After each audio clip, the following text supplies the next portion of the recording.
You know, after a big breakup, you're supposed to do all the healthy things, right? Go to the gym, get a hobby, see friends. I did all of that. But after 5 years with the same person, my apartment was just quiet, too quiet. The silence was so loud it felt like my ears were ringing. So I did what any lonely, slightly desperate 30-year-old does. I downloaded Tinder. I was just swiping, really, not expecting much. And then I matched with her, Eliza. Her profile was perfect. Not too perfect, you know. Not like a bot. She had a couple of blurry group photos, one of her hiking, one of her holding this really ugly, fat cat. She was a nurse or a caretaker, she said in her bio. Currently a full-time caretaker, which is just a fancy way of saying I'm a professional coffee drinker and schedule keeper. She was funny, witty. We started talking, and it was just easy. We texted for a week before we met. She was smart. She got my stupid jokes, and she seemed genuinely interested in my boring job as a graphic designer. The only weird thing, the only one, was her schedule. She was very, very strict about her time. When I asked her out for a drink, she wrote back, "I'd love to, but I can only do 7 p.m. to 9:30 p.m. My job is demanding." I figured, okay, she's a caretaker. That makes sense. She's probably looking after an elderly person. Has to be there for medications or something. Responsible. I liked that. We met at a little dive bar downtown. She was even prettier in person. She had this laugh that made me feel like I was the funniest guy in the world. We had 2 drinks, and the conversation was so good, I completely lost track of time. I was in the middle of a story when her phone alarm went off. 9:15 p.m. She immediately started gathering her stuff, her face full of genuine apology. "Oh my God, I am so sorry," she said. "I have to go. I've got to be back by 10. I was, I'll admit, a little disappointed. "Is everything okay? You're not in trouble, are you?" She laughed, but it was a little strained. No, it's just my roommate. He's very sick, and he's on a strict schedule. If I'm not back to give him his evening meds, it throws everything off. Trust me, you don't want to be around for that. Your roommate? I asked. I thought you were a live-in caretaker? It's complicated, she said, slinging her purse over her shoulder. It's basically the same thing. I live there. I take care of him. It's just this big, old building. My apartment is on the 2nd floor. His is on the 3rd. But I'm the only one who looks after him. Ah, I said, though I didn't really get it. Well, can I walk you to your car? I took the bus, she smiled. But thank you. I had a really good time, Mark. And that was it. She was gone, but I was hooked. We went on a few more dates. Same thing. Always between 7 and 9:30. She was always amazing, and she always left on the dot. I started calling her Cinderella, which she thought was funny. The roommate on the 3rd floor was this constant, invisible presence in our relationship. She never talked about him, and when I asked, she'd just wave it off. Oh, he's a lot. I'd rather talk about you. After about a month, I was finally going to her place. She was going to cook me dinner. This was a huge step. He's having a good night, she texted me. His nurse is with him, so we'll have the apartment to ourselves for a few hours. Come over at 6. I was excited. I got a bottle of wine. Found her building, and man, it was a building. One of those old pre-war apartment houses with the gargoyles out front and a heavy iron and glass door. It was the kind of place that was probably beautiful 100 years ago, but now just felt heavy. I buzzed her apartment, 2B. She let me in. Her apartment was normal, a little messy in a cute way. Records on the floor, stacks of books. But the first thing I noticed, the second I stepped inside, was the smell. It was clean. Too clean. Underneath the smell of the garlic she was cooking, there was this sharp chemical scent. Rubbing alcohol, maybe? Bleach and something else. Something faintly sweet, like spoiled fruit. Smells good, I said, holding up the wine, trying to ignore the chemical tang. Thanks. She beamed, taking it. Dinner's almost ready. We had an amazing night. We ate, we talked, we put on a record. It was the first time I'd felt that comfortable, that at home with someone in years. We were on the couch. Things were getting a little heated, and I was starting to think this was it. This was the night. And then I heard it. From the ceiling, right above us. It was a thump. And then a scrape. A long, slow, draw-agging sound. I froze. What was that? Eliza didn't even flinch. She just sighed, rolling her eyes as she pulled away from me. Ooh, the pipes. This building is ancient. You get used to it. That didn't sound like pipes, Eliza. That sounded like furniture. It's the pipes, she said, her voice a little sharper. They run right over the living room. It's fine.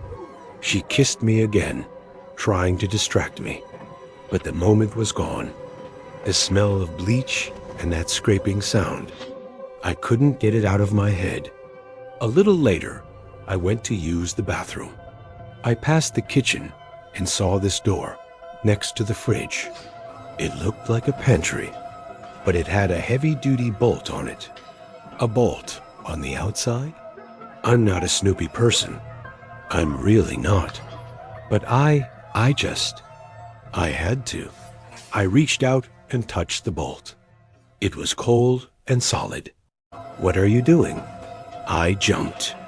Eliza was standing right behind me, her arms crossed. Her face wasn't friendly anymore. I was looking for the bathroom. I stammered, feeling like a kid caught doing something wrong. The bathroom's down the hall. You know that. Yeah, what's in here? I pointed at the door, trying to sound casual. Extra special snacks? Her face softened, but not all the way.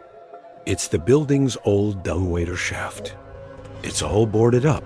I keep my cleaning supplies in there. The smell is really strong. I keep it bolted so my cat doesn't get in. You know, bleach ammonia. He's a curious dummy. She smiled. I smiled back, but it felt fake. The smell in the apartment, the scraping, the bolted door. It was a lot. The night ended, and I went home. I didn't kiss her goodnight. I spent the next 2 days in a spiral. I was trying to piece it together. The sick roommate on the 3rd floor, the bolt on the outside of a closet, the scraping, the chemical smell. I was a graphic designer, not a detective, but my brain was putting together a puzzle, and I did not like the picture it was making. I tried to break up with her. I did. I sent her a long text. Eliza, you're amazing, but I'm just not in a place to date right now. I'm still a mess from my last relationship. She texted back, I understand. And I thought, that's it. It's over. I was relieved. 3 days later, my phone buzzes. It's Eliza. A picture of her, looking upset, with a text. I know you're busy, but I really need help. It's my roommate. He fell. I can't lift him. Please, Mark, you're the only person I can call. I'm desperate. My gut screamed at me. No, don't go. It's a trick. But what if it wasn't? What if she was just a girl in a tough spot, and I was being a paranoid jerk? What if this guy was on the floor, bleeding, and I was just sitting here watching Netflix? I couldn't live with that. I'm on my way, I texted. I got to her building. My heart was hammering. I buzzed 2B. No answer. I buzzed again. Nothing. He's on the 3rd floor, I remembered her saying. His apartment is on the 3rd floor. I tried the main door, and it was unlocked. It swung open with a heavy creak. The lobby was dark. I looked at the elevator, this old-timey cage and iron thing, but the out of order sign looked permanent. I took the stairs. The stairwell was musty, lit by single flickering bulbs. I got to the 2nd floor, past her apartment, 2B. The door was closed. I kept going up to the 3rd floor. The layout was different up here. The 2nd floor was all apartments. The 3rd floor was just one long, dark hallway. There was only one door, at the very end. A heavy metal fire door with no number on it. I walked toward it, my footsteps echoing on the tile. The air was thick and cold. I got to the door. I could hear something, a faint humming, like a refrigerator. I knocked. Eliza? It's Mark. You called me? Silence. I knocked again, harder. Eliza? I put my ear to the door. The humming and something else. A whimper. That's when I stopped being polite. I tried the handle. It was unlocked. I pushed the door open. It wasn't an apartment. It was a service area? No, it was. It was a hospital room. The room was dark, but a bank of electronic monitors cast a blue glow over everything. There was a hospital bed in the middle of the room. 4 stands, beeping machines. And the smell. Oh God, the smell. That chemical, sweet, rotten smell was everywhere. It was overwhelming. And in the bed, there was a person. Eliza? I whispered, my voice shaking.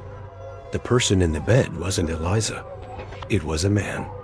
He was horribly, terribly thin. His skin was pale and waxy. His head was shaved. He was connected to all the machines. And 4 was in his arm. A breathing tube was taped to his face.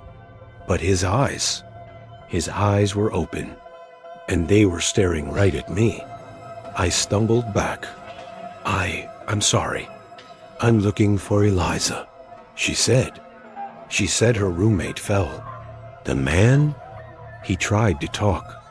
His mouth moved, but only a dry, clicking sound came out. He raised one skeletal hand, and he pointed. He was pointing, not at me, not at the door. He was pointing at a chair in the darkest corner of the room. I turned my head, and my heart stopped. Eliza was sitting in the chair, just sitting, in the dark, watching me. She wasn't wearing her cute date clothes. She was wearing blue scrubs. A stethoscope was slung around her neck. "Hello, Mark," she said. Her voice was flat, dead. All the warmth, all the laughter, it was gone. "Eliza, what? What is this? Who is this?" "This is Adam," she said, nodding at the man in the bed. "He was my tea match from about 8 months ago. I couldn't process." "Tinder? You? You met him on Tinder?" "I meet all my patients on Tinder," she said, standing up. She wasn't smiling. Adam was a marathon runner. Can you believe it? He was so healthy, but he had a bad habit. He ghosted people. It's so rude, don't you think? I looked at Adam. His eyes were wide, and a single tear was rolling down his cheek. He was whimpering around the tube. "What did you do to him?" I whispered. "I'm taking care of him," she said, as if it were the most obvious thing in the world. "He was sick, Mark. All you men are. You're so unreliable. You say you want connection, but you run at the first sign of trouble. You run at the first sign of a real commitment. She took a step toward me. I took a step back, bumping into the doorframe. "He tried to leave me," she said, her voice a low, cold hiss. "Just like you did. He saw my pantry. He was snoopy too, and he got scared, so I had to help him. I had to make him stay. It took a lot of work. He's not a very good patient." I finally understood. The job. The 10 p.m. curfew. The scraping sound, it was her, moving his bed, cleaning him. The pantry door. I suddenly knew, with chilling certainty, what was behind that bolt. It wasn't a dumbwaiter. It was a person. Adam. And when he got too sick, she moved him up here. To her hospice. "The text, Eliza," I said, my voice shaking so hard I could barely speak. "You said he fell. You said you needed help." "I do need help," she said. She stepped into the blue light of the monitors, and I saw she was holding something. A syringe, filled with a cloudy white liquid. "I need help with my new patient. You are going to do this to me?" "No, Mark, not you." She smiled, and it was the most terrifying thing I have ever seen. "You were different. You came back. You came up here. You passed the test. Adam never passed. He failed." She walked over to Adam. He was shaking, his eyes squeezed shut. "He failed," she repeated. "And I'm so tired. I'm so tired of taking care of him. It's so much work. He's so much work." She plunged the needle into his IV line. Adam's body? It stopped. The whimper cut off. The monitors. The beeping just flatlined, one after another, until there was only one long, piercing beep. I was paralyzed. I was going to be sick. Eliza turned to me. She dropped the syringe on the floor. "It's okay," she said, her voice suddenly warm again, her eyes bright. "He's gone. He's at peace." She took a step toward me. "And now we can be together. Really be together. No more secrets." That's what broke me. I turned and I ran. I sprinted down that dark hallway. I fell down the stairs. I scrambled out the front door. And I didn't stop running until I was in my car, fumbling with my keys. My hands shaking so hard, I could barely get the key in the ignition. I called the police. I told them. I don't even know what I told them. A crazy, rambling story about a woman and a hospital bed and murder. They went. They found him. They found Adam, just like I said. They found the pantry, which was a room. A padded, soundproof room behind the real pantry. They found restraints.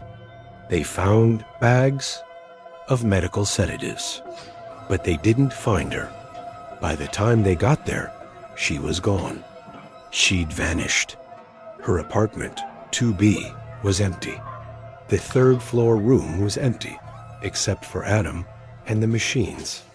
That was 6 months ago. The police? They still call me sometimes. Ask me if I've heard anything, seen anything. They think she's a serial caregiver, someone who gets a sick thrill out of. Of this, I had to move. I couldn't stay in my apartment. I still have nightmares. Not about Adam or the needle. I have nightmares about her profile, her smile, the easy way she laughed. The police think she's in another state, another city, with a new name, a new profile. I know she is. And the worst part, the part that keeps me awake at night, is wondering, what was the test I passed? And what happens when I eventually, inevitably, fail?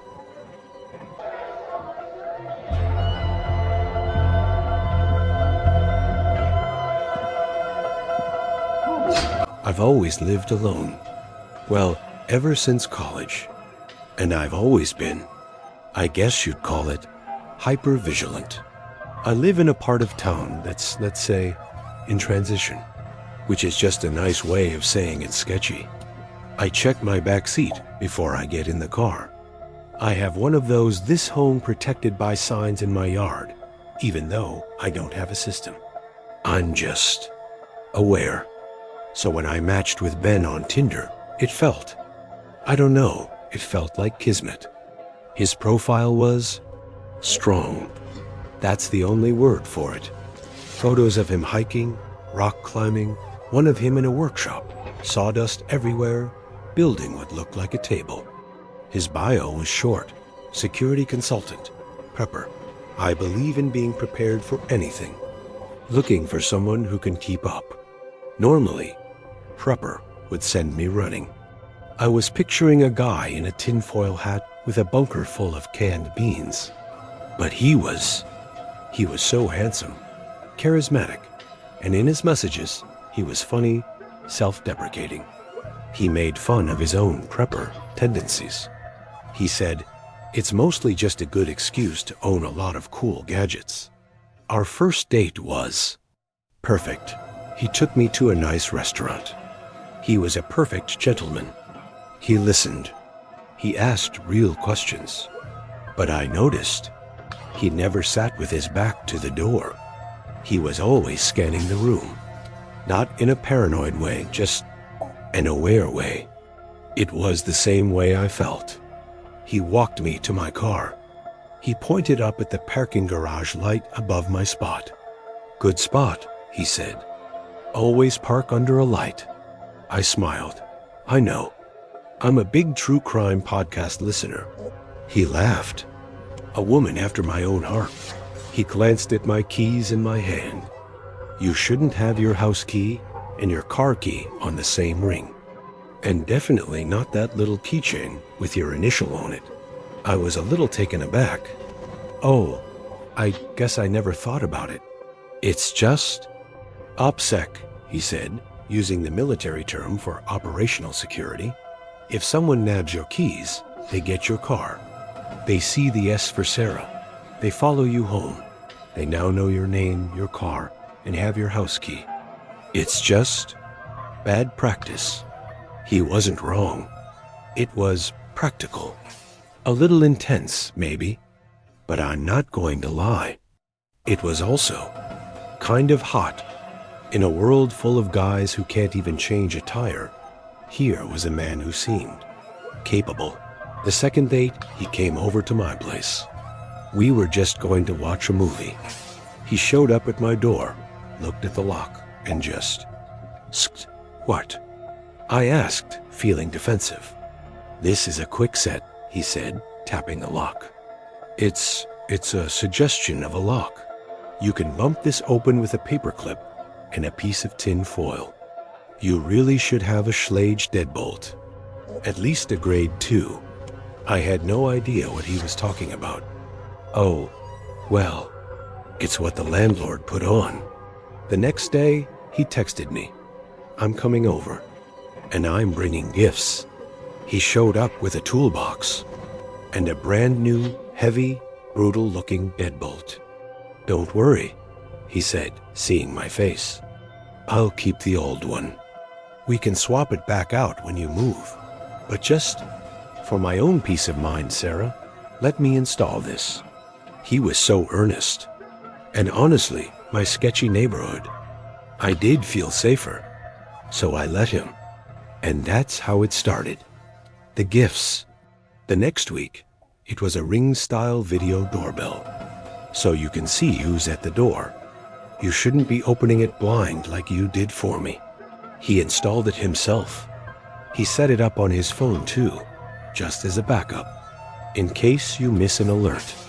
It seemed thoughtful. A week after that, a smart speaker. So we can link our music. It'll be fun.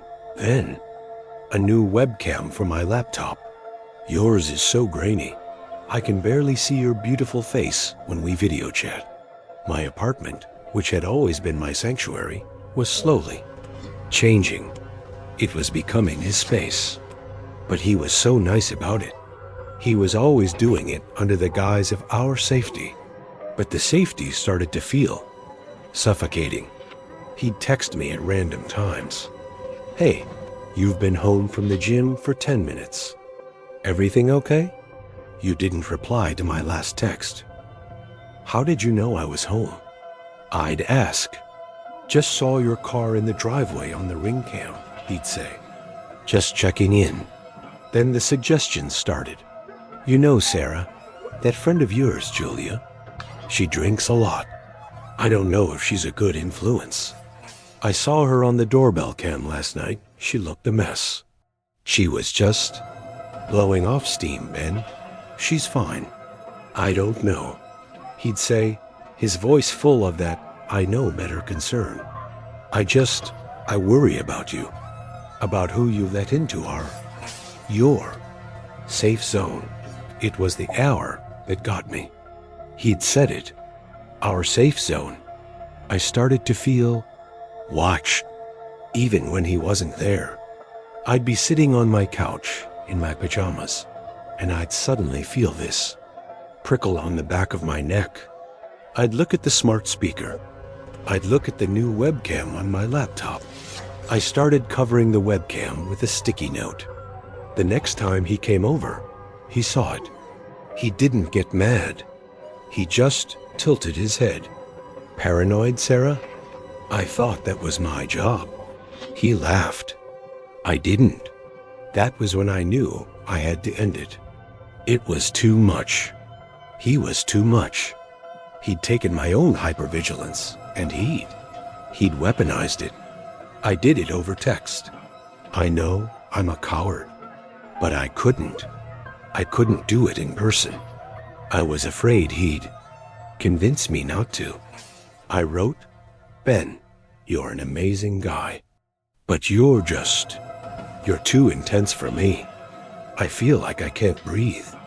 I think we need to stop seeing each other. I stared at the send button for 10 minutes. My heart was pounding. Finally, I hit it. His reply was almost immediate. Okay, I understand. I'm sorry I made you feel that way. Just please be safe. I care about you. I burst into tears. I was so relieved. He wasn't a monster. He was just a guy who cared too much. I had been overreacting. He understood. That night, I had my first good sleep in weeks. I woke up. I made coffee. I was free. I was getting ready for work, listening to music on the smart speaker he'd given me. My getting ready playlist. I was singing along, feeling good. And then the song changed. Right in the middle. It changed to his favorite song, a weird, obscure industrial band. I froze. My toothbrush was still in my mouth. Alexa, stop, I said. The music stopped. Must be a glitch, I muttered. And then a voice came out of the speaker. Ben's voice. You really think a sticky note is going to stop me, Sarah? I dropped my toothbrush. I can't even describe the feeling. It was like my blood turned to ice. Ben, I whispered, Is that a recording? No. His voice came back, calm and clear from the speaker. I'm not a recording. I'm just listening. I'm always listening. I backed away from the speaker. I ran into the living room. I looked at the webcam. The little green light was on. It was on. The sticky note had fallen off. I looked at the Ring doorbell. Its blue light was circling. Ben, you're scaring me, I said to the room. I'm protecting you, his voice boomed, coming from both the speaker in the kitchen and the one in the living room. You are going to leave. You are going to be unsafe. And I can't allow that. I've put too much work into this. I ran to the door. The deadbolt, the one he installed. I grabbed the knob to twist it. It wouldn't budge. I heard a whirring sound. A click. "It's a smart lock, Sarah," his voice said, full of pity. "Did you really think I'd install a dumb one?" I just locked it. From my laptop, I started to scream. I grabbed a chair. I was going to break the window. "Don't do that," his voice said, and now it was angry. "Don't you dare damage the perimeter I built for us. I am on my way over right now. We need to talk about your attitude." I was trapped. I was trapped in my own apartment by the very things he'd given me to keep me safe. I remembered the old webcam, the one I owned. I'd thrown it in my junk drawer. I ran. I grabbed it. I grabbed my laptop. I ran into the one place he hadn't put a speaker. The bathroom. I locked the door. I plugged in my old webcam. I ripped the new one off, the one he'd given me, and I threw it in the toilet.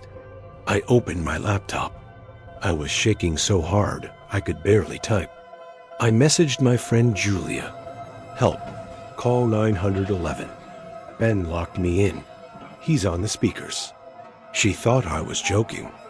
I turned on the webcam. I showed her my face, the locked door, and then the pounding started. On the front door. "Sarah, open this door. You are being irrational." It wasn't. It wasn't the sound of him knocking. It was the sound of him drilling. He was trying to undo the lock he'd locked. The police, they got there first. I heard them shouting.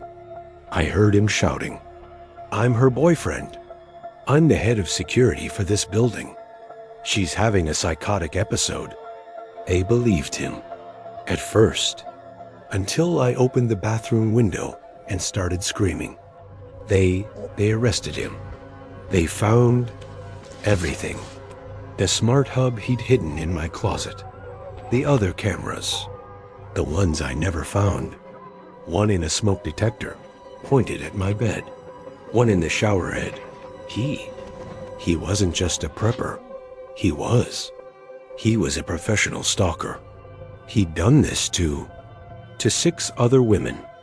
He was a security consultant, all right. He'd test his own systems. On us, I had to move. I had to throw everything away. My laptop, my phone, every single thing he'd ever gifted me. I live in a new place now. It's a high-rise with a doorman. My apartment has nothing. No smart speakers. No webcams. I don't even have Wi-Fi. I tether from my phone. And I still cover the camera on my phone every night because you never know. You never, ever know who's really listening.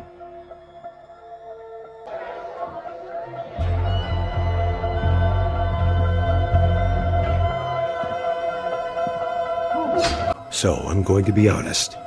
I was not over my ex. At all. Gunna and I had been together for 2 years, and it wasn't even a bad breakup, which almost made it worse. It was the classic right person, wrong time. We were still in college, wanted different things, and it just ended. We were still friends, which, let me tell you, is its own special kind of torture. I was moping. My roommate, Greg, was sick of me. He was the one who finally grabbed my phone, opened Tinder, and said, "Dude, for the love of God, just swipe. Find anyone else to think about." So I did. I was just mindlessly swiping left, and then I stopped. My heart did this painful lurch. It was Anna. I mean, it wasn't Anna, but it was. The same long blonde hair. The same smile, the one where her left eye squinted just a little more than her right. The same everything. Her name was Sophie, and she was a carbon copy of my ex-girlfriend. My first thought? This is a prank. Gunna would never do this. but maybe one of her friends? My second thought? This is a catfish. Someone just stole Anna's pictures. I had to swipe right, just to see. We matched, instantly. Before I could even type, "Okay, this is weird," a message from her popped up. "I have a crazy idea," it said. "But do I look exactly like your ex-girlfriend?" I just stared at the screen. Yeah. How did you know?" "I saw her." She wrote, all caps, "In your pictures, the one you're still tagged in on Instagram. Her name's Anna, right?" I saw it and I was like, oh my God, that's my doppelganger. Isn't that just the weirdest coincidence? It was weird, but she was so upfront about it. She wasn't hiding. She thought it was funny. So she messaged, "Am I too spooky to meet for coffee? Or are you curious to see the clone in person?" I was curious. Of course I was. We met at the Starbucks on campus, and it was surreal. The pictures didn't do it justice. It wasn't just the hair or the smile. It was the mannerisms. The way she tucked her hair behind her ear. The way she'd tap her fingers on the table when she was thinking. It was Anna. "This is uncanny," I said, after we'd been talking for a minute. "I know, right?" She giggled. "Poor you. Can't even escape." The date was fine, but it was weird. I couldn't stop comparing them. And Sophie was just a little off. She was like Anna, but played by a different actress. The really weird part? She knew things. When we went to order, she said, "Let me guess. You're a grande cold brew, 2 pumps of vanilla, light on the ice." I mean, that's exactly what I drink. It's what Anna always used to order for me.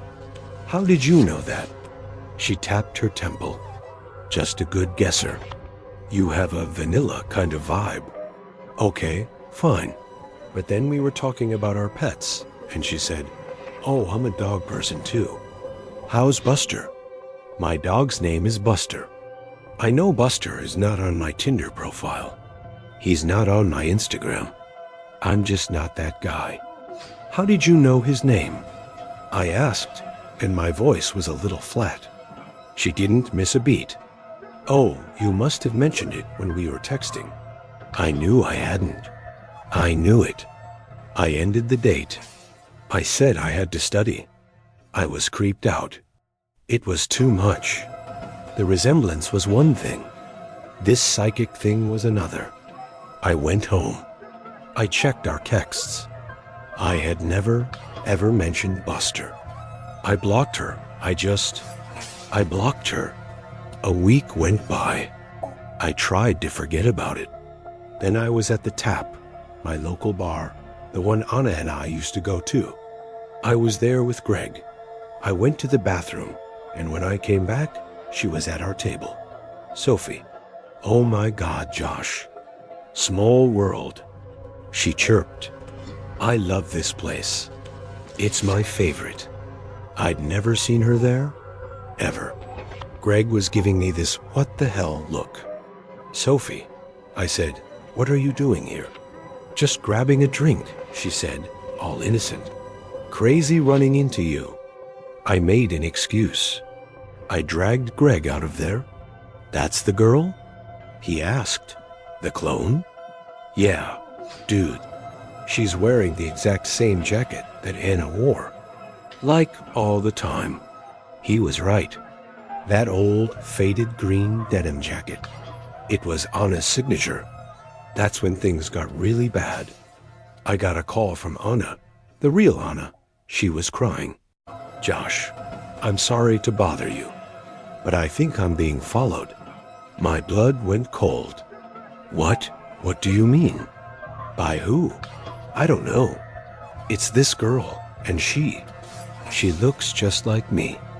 I know it sounds insane, but she's everywhere. "Where, Anna? Where have you seen her?" "She was at the coffee shop on Mercer Street, the one I go to study." And then I saw her in the library. In my carrel.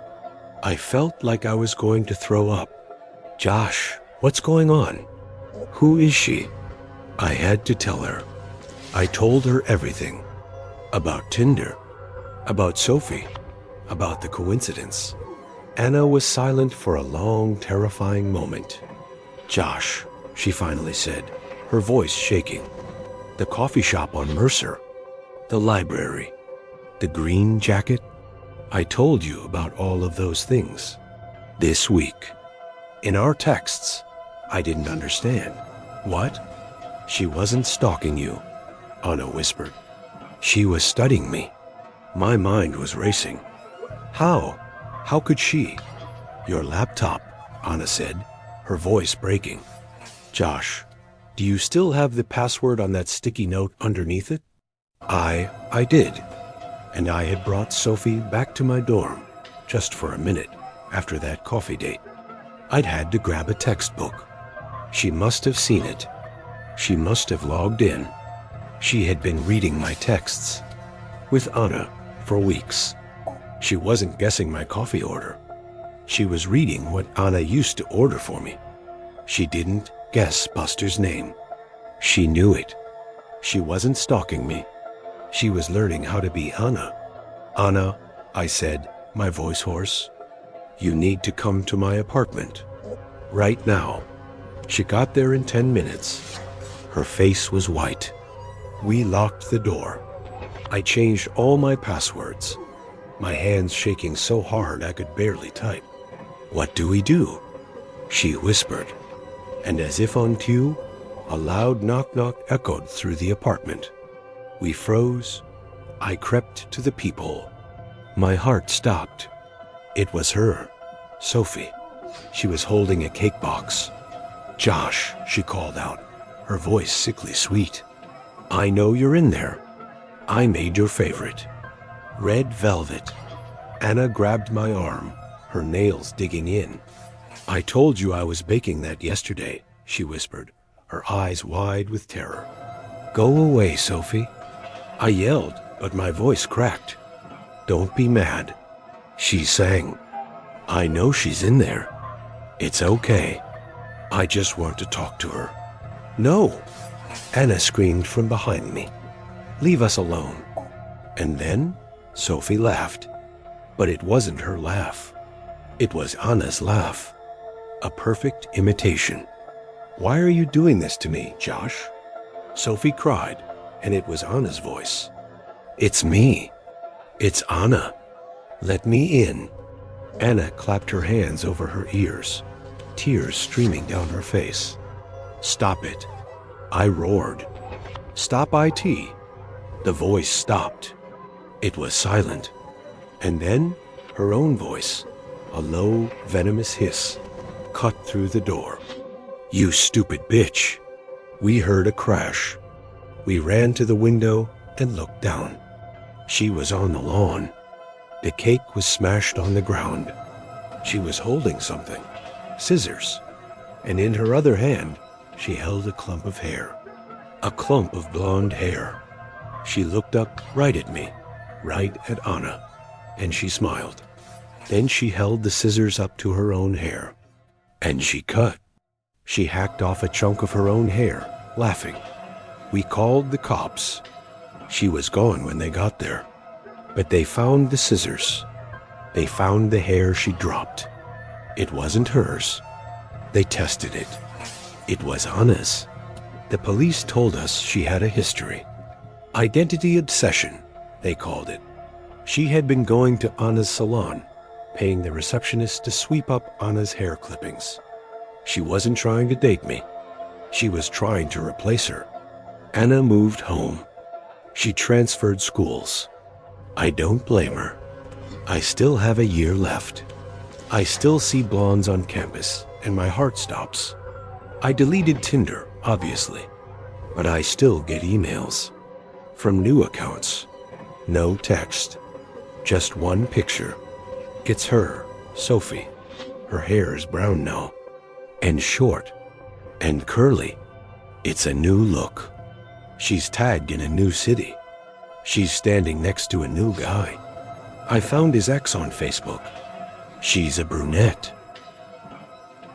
And that's all for tonight. Remember, the most terrifying monsters are the ones that look just like us. The ones who might even live right next door. If these stories serve as a good reminder to trust your instincts, then show your support and like and subscribe. Hitting that bell means you'll get a warning before the next nightmare begins. Sleep well if you can.